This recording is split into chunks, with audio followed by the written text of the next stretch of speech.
सुरेशभाईंना साहेबांनी तिकीट दिलं आणि निवडून आणलं आणि पहिले ते राज्यसभेचे खासदार झाले, तेव्हापासून सुरेशभाईंनी कधी मागं वळून बघितलं नाही.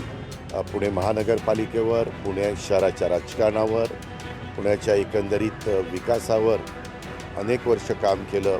अनेक वर्ष त्यांचा एक पगडा आपल्याला सगळ्यांना पाहायला मिळाला. ती व्यक्ती आज आपल्याला सोडून गेलेली आहे.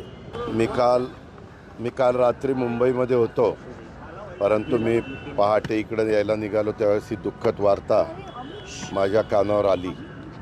आणि एकंदरीतच सुरेशभाईंचा सुरुवातीपासूनचा काळ म्हणजे आम्ही ज्युनियर होतो, परंतु ज्या प्रकारे त्यांनी राजकीय क्षेत्रामध्ये पदार्पण केलं आणि अतिशय एक साधा कार्यकर्ता आणि त्याच्यातून इच्छाशक्तीच्या जोरावर, राजकीय इच्छाशक्तीच्या जोरावर आदरणीय पवारसाहेबांनी सुरुवातीच्या काळामध्ये त्यांना पूर्णपणे सहकार्य केलं. मला आठवतं आहे की राज्यसभेची निवडणूक होती, तेव्हा राष्ट्रवादी नव्हती, समाजवादी काँग्रेस पार्टी होती. अतिशय मर्यादित आमदार होते आणि त्या आमदारांच्यामध्ये सुरेशभाईंना साहेबांनी तिकीट दिलं आणि निवडून आणलं आणि पहिले ते राज्यसभेचे खासदार झाले, तेव्हापासून सुरेशभाईंनी कधी मागं वळून बघितलं नाही. पुण्याच्या अनेक महत्त्वाच्या निर्णयामध्ये त्यांचं योगदान होतं. PV नरसिंहरावजींच्या सरकारमध्ये ते रेल्वे मंत्री म्हणून त्यांनी काम केलेलं.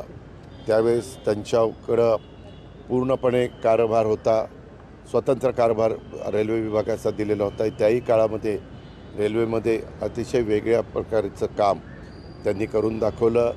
पुण्याच्या पण एकंदरीत वाटचालीमध्ये पुण्याची मॅरेथॉन असेल, पुण्याचं आपलं गणेश फेस्टिवल असेल, पुण्यामध्ये आपल्या म्हाळुंगी बालेवाडीच्या परिसरामध्ये जे क्रीडा संकुल उभं राहिलेलं त्या संदर्भातले कामं असतील, असे अनेक प्रश्न साहेबांच्या मागं लागून दिल्लीमध्ये पण ते ज्यावेळेस गेले, दिल्लीमध्ये देखील गेल्यानंतर त्यांनी एक स्वतःचा वेगळा ठसा हा उमटवण्याचं काम केलं आणि सगळ्यांची अतिशय जवळचे असे संबंध त्यांनी निर्माण केलेले होते. परंतु अलीकडच्या काळामध्ये ते वयोमानाप्रमाणे बऱ्याचदा आजारी असायचे आणि मध्ये माझा शेवटचा एक कार्यक्रम झाला, तो म्हणजे गणेश फेस्टिवल मागे होतं, त्या कार्यक्रमाला मी गेलो होतो आणि तेव्हा काही उल्लेख मी मागच्या गोष्टीचा करून दिलेला होता.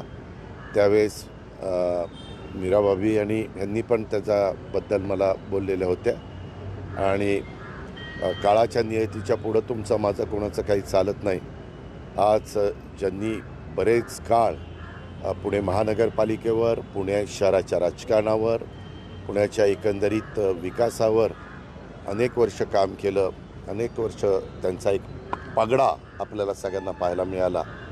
ती व्यक्ती आज आपल्याला सोडून गेलेली आहे.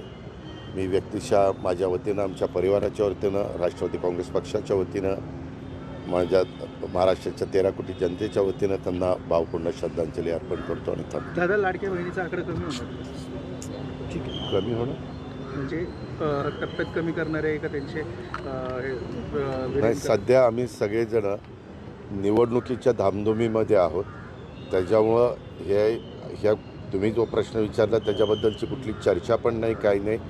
उलट मी असेल, देवेंद्र फडणवीस राज्याचे मुख्यमंत्री असतील, आपले उपमुख्यमंत्री एकनाथराव शिंदे असतील किंवा त्या खात्याचे मंत्री आदिती तटकरे असतील, आम्ही सातत्याने सांगतो की ही योजना आम्ही आमच्या लाडक्या बहिणींच्याकरता सुरू केलेली आहे आणि ती आमची शेवटपर्यंत चालू ठेवण्याची इच्छा आहे. ठीक आहे.